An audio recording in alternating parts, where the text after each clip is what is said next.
The whispers began like dry leaves skittering across ancient stone floors. The Holy Grail, the sacred cup of legend, was empty, not merely unused, but emptied of the divine wine it was said to perpetually hold. This was no mere theft.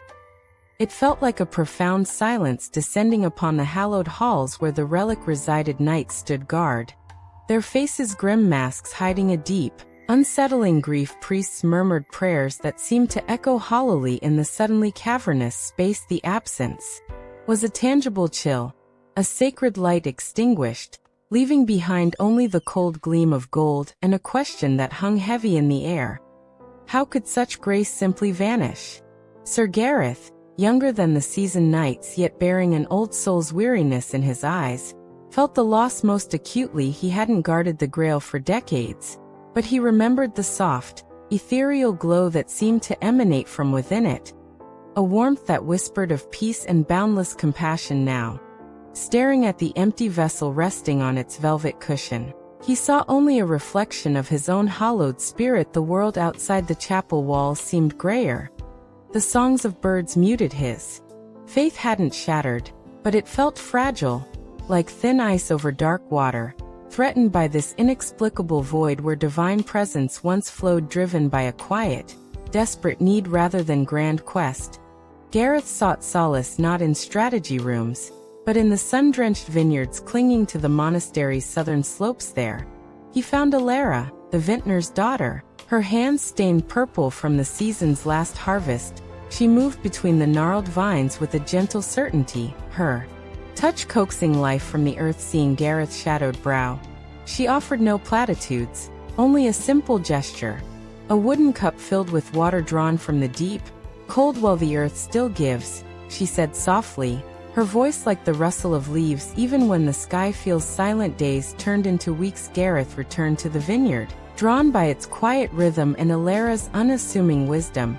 He traded his polished armor for rough spun tunic, and helped gather the fallen grapes, feeling the sun warm his back and the good ache of honest labor in his muscles. He watched Elara work her small miracles, turning bruised fruit into clear juice, tending the bubbling fermentation vats with patient care. In the humble cottage she shared with her ailing father, the air was thick with the scent of herbs, wood smoke, and the tang of yeast, a stark contrast to the incense and stone of the chapel life, simple and persistent, hummed here one crisp autumn evening.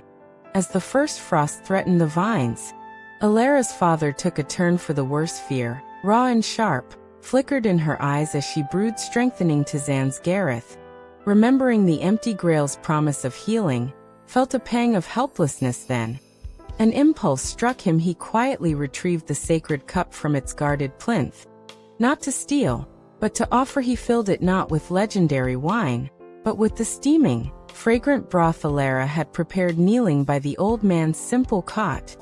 Gareth held the Grail, its golden form, incongruous yet strangely fitting drink.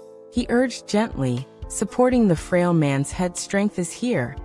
In this the transformation wasn't miraculous in the blinding, celestial sense. The old vintner didn't leap from his bed, but color slowly returned to his cheeks. A spark of awareness rekindled in his eyes as he sipped the humble broth from the legendary cup. A profound peace settled over the small room. Elara placed her hand over Gareth, where it steadied the Grail. Tears traced paths through the dust on her cheeks, not of sorrow, but of a deep, wordless gratitude. In that shared silence, holding the cup together, Gareth felt a warmth blossom within him, a warmth he hadn't felt since the wine vanished. It wasn't the wine itself.